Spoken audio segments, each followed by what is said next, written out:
ఓటమి తర్వాత మాజీ ముఖ్యమంత్రి కేసీఆర్ ప్రజలకు నల్లపూస అయిపోయారు. ఫామ్ హౌస్ కే పరిమితమైన ఆయన అసెంబ్లీలో ముఖం చూపించడానికి కూడా పెద్దగా ఇష్టపడటం లేదు. ప్రధాన ప్రతిపక్ష నేత అయిన కేసీఆర్ అసెంబ్లీకి రావాలని అధికార పార్టీ డిమాండ్లు చేస్తుంది. శీతాకాల సమావేశాలకు వచ్చి సీనియర్గా సలహాలివ్వాలని సీఎం సైతం సూచిస్తున్నారు. ఇంతకు అసెంబ్లీకి కేసీఆర్ రాకపోవటానికి కారణం ఏంటి? అసెంబ్లీకి వస్తే చోటు చేసుకునే పరిణామాలను ఎదుర్కోలేనని గులాబీ బాస్ భావిస్తున్నారా? ప్రస్తుతం తెలంగాణ పాలిటిక్స్ లో ఈ అంశం హాట్ టాపిక్ గా మారింది.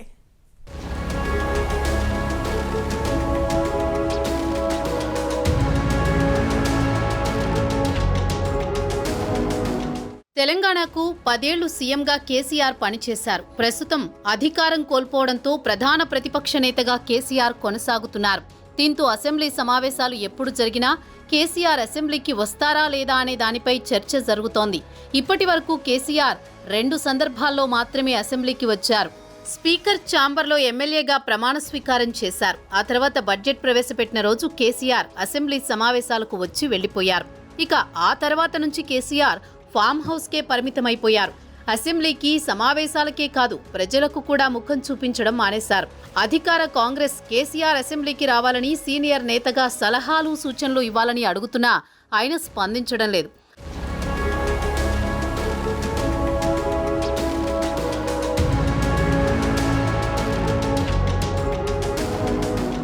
కాంగ్రెస్ ప్రభుత్వానికి సంవత్సరం సమయం ఇవ్వాలనే ఉద్దేశంతో కేసీఆర్ కొంతకాలంగా పాలిటిక్స్ కు దూరంగా ఉంటున్నారంటున్నారు. తాజాగా బీఆర్ఎస్ ఎల్పీ సమావేశంలో కాంగ్రెస్ ప్రభుత్వంపై ఇంటర్నల్ గా ఆయన చేసిన వ్యాఖ్యలు తప్ప ఇప్పటి వరకు పెద్దగా స్పందించలేదు. ప్రభుత్వానికి కొంత సమయం ఇవ్వాలని భావిస్తున్నట్లు గతంలోనే కేసీఆర్ స్వయంగా చెప్పారు. కేసీఆర్ గైర్హాజరీతో ఆయన పాత్రను బీఆర్ఎస్ తరపున మాజీ మంత్రులు కేటీఆర్, హరీష్ రావు పోషిస్తున్నారు.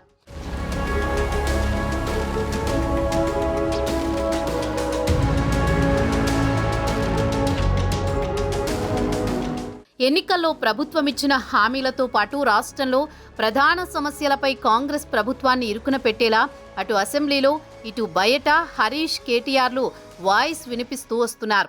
ఇక ఢిల్లీ లిక్కర్ కేసులో జైలుకు వెళ్లి బెయిల్పై వచ్చి తర్వాత ఎమ్మెల్సీ కల్వకుంట్ల కవిత తిరిగి రాజకీయంగా యాక్టివ్ అయ్యారు. జాగృతి బీఆర్ఎస్ పార్టీ కార్యక్రమాల్లో పాల్గొంటున్నారు. దాంతో కాంగ్రెస్ ను ఎదుర్కోవడానికి ఆ ముగ్గురే దిక్కన్నట్లు తయారైంది కారు పార్టీ పరిస్థితి.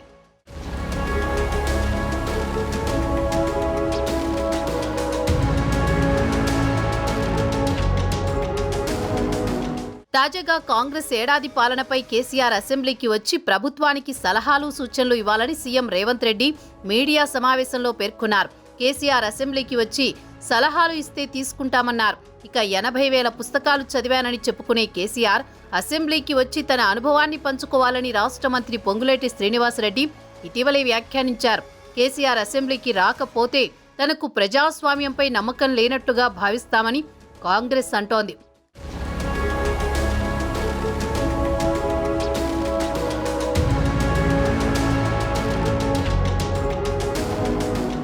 బడ్జెట్ ప్రవేశపెట్టినప్పుడు అసెంబ్లీలో కనిపించి వెళ్లిపోయిన కేసీఆర్ మళ్లీ అటువైపు చూడలేదు. తాజాగా శీతాకాల సమావేశాలు 9వ తేదీన ప్రారంభమైనా ముఖం చూపించలేదు. తిరిగి ఈ నెల 16 నుంచి సెషన్స్ ప్రారంభం కానున్నాయి. ఈసారైనా మాజీ ముఖ్యమంత్రి అసెంబ్లీకి వస్తారా అనేది చర్చల్లో నలుగుతోంది. ఆ క్రమంలో కేసీఆర్ అసెంబ్లీకి వస్తే జరిగే పరిణామాలను ముందుగానే ఊహించి ఉంటారనే చర్చ పొలిటికల్ సర్కిల్స్ లో జరుగుతోంది. అయితే తనను అన్ని విధాలా ఇబ్బంది పెట్టేలా సీఎం రేవంత్ రెడ్డి, మంత్రులు అసెంబ్లీలో ప్రవర్తిస్తారని కేసీఆర్ సంకోచిస్తున్నారట.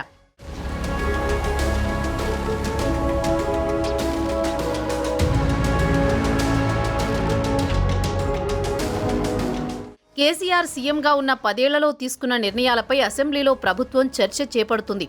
ఇక కాళేశ్వరం ప్రాజెక్టుపై విచారణ, విద్యుత్ కమిషన్ విచారణ వేగంగా కొనసాగుతోంది. మరోవైపు ఫార్ములా కార్ రేసులో బీఆర్ఎస్ వర్కింగ్ ప్రెసిడెంట్ కేటీఆర్ విచారణకు గవర్నర్ అనుమతిచ్చారన్న ప్రచారం జరుగుతోంది. ఇలాంటి పరిస్థితుల్లో తాను అసెంబ్లీకి వస్తే ఈ అంశాలపై ప్రభుత్వానికి సమాధానం చెప్పాల్సిన పరిస్థితి ఉంటుందని కేసీఆర్ భావిస్తున్నారట. సీఎం రేవంత్ రెడ్డి తనకు ఉన్న వయసు గ్యాప్ కారణంగా అసెంబ్లీకి వస్తే తన ఇమేజ్ తగ్గుతుందనే భావనలో కేసీఆర్ ఉన్నట్లు తెలుస్తోంది.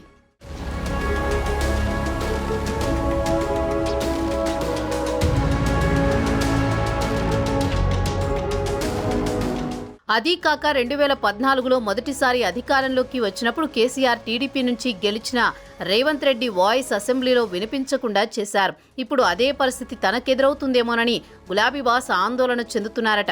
ఏదేమైనా ప్రతిపక్ష నేత హోదాలో కేసీఆర్ అసెంబ్లీకి రావాలని అధికార కాంగ్రెస్ రావాలంటోంది. కేసీఆర్ అసెంబ్లీకి వస్తే ఏంటి, రాకపోతే ఏంటని బీఆర్ఎస్ అంటోంది. మరి ఇలాంటి పరిస్థితుల్లో గులాబీ బాస్ అసెంబ్లీ శీతాకాల సమావేశాలకు హాజరవుతారా లేదా అనేది చూడాలి.